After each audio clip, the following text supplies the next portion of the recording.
social media. This is your girl, Lady D of the Celebration Church, where we love, learn, live, and lead on purpose. This is our moment of truth. Today, we are here to talk about outside friends in a relationship. You're going to first hear from Pastor Mike, and then you'll hear from me.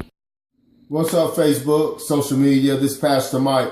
I want to take the time to give my opinion about relationships outside the marriage. One, we got to remember that your relationship with your marriage and your spouse is the most important. That comes first. That takes priority over everything else.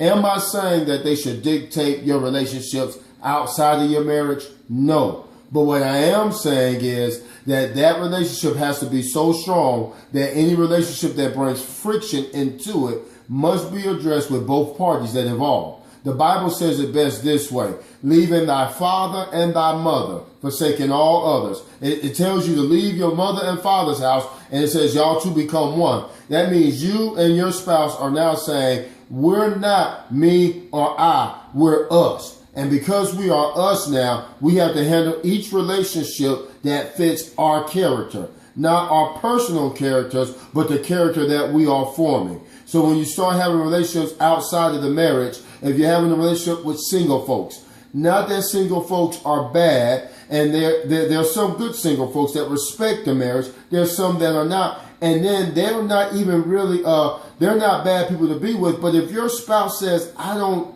feel this single person is best for us, now that when you sit down, you address it, see where they're coming from, y'all come to an understanding, then y'all come to an agreement. But don't allow your opinion to overweigh the other ones. Y'all have to mold this thing together. Y'all have to come on one accord. If you're dealing with people who are married, married people can infect a marriage. Just because those married couple may not live the same lifestyle you live. The Bible says, do not be unequally yoked. Not that married couple, or you may be there to help those people. You don't know, but you and your spouse, every relationship you have, married, single, or even people of opposite sex, and I'm going to get to that in a minute, but let me stick back with the married folks. You want to make sure that y'all guys on one accord. Do y'all guys gel together? Not do me and the husband gel, or we just putting up with each other. What makes it work? Lastly, let me deal with the ones that are the opposite sex. That is so important that y'all guys are on one accord, because you do not want anything to seem to be a threat to your person, that your husband or your wife. If that person is a threat to them in any shape, form, or fashion, that relationship needs to be put on hold until that person that you're with is ready for it. That doesn't mean they're insecure or anything. That's just their preference.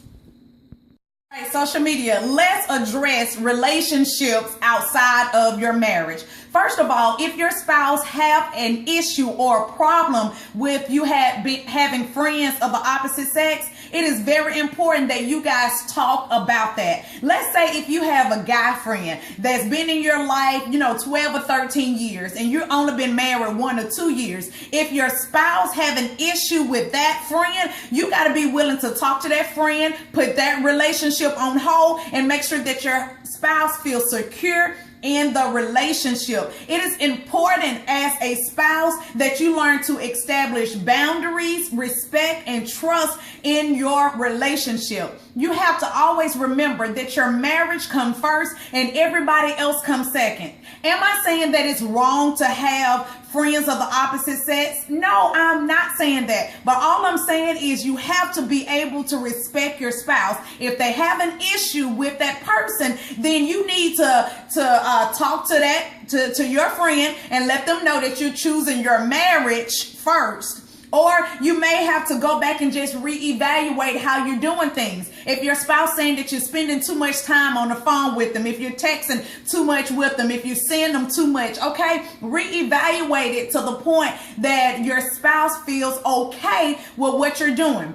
Let's talk about if you have a single friend and your spouse may not approve of it. Is it okay for you to have single friends? Absolutely. I think that you should be friends to all types of people. But if that single friend is causing friction in your marriage, you got to be willing to reevaluate and put some things on hold with that friend. As a married person, you cannot be spending all of your time with single friends. And that's just my opinion. If your spouse don't have any issues with that, that's your relationship, because it's all about respect and trust. If you guys have a mutual understanding and respect and trust for one another, then hey, don't let anybody stop what you guys going on, but just always remember, respect one another.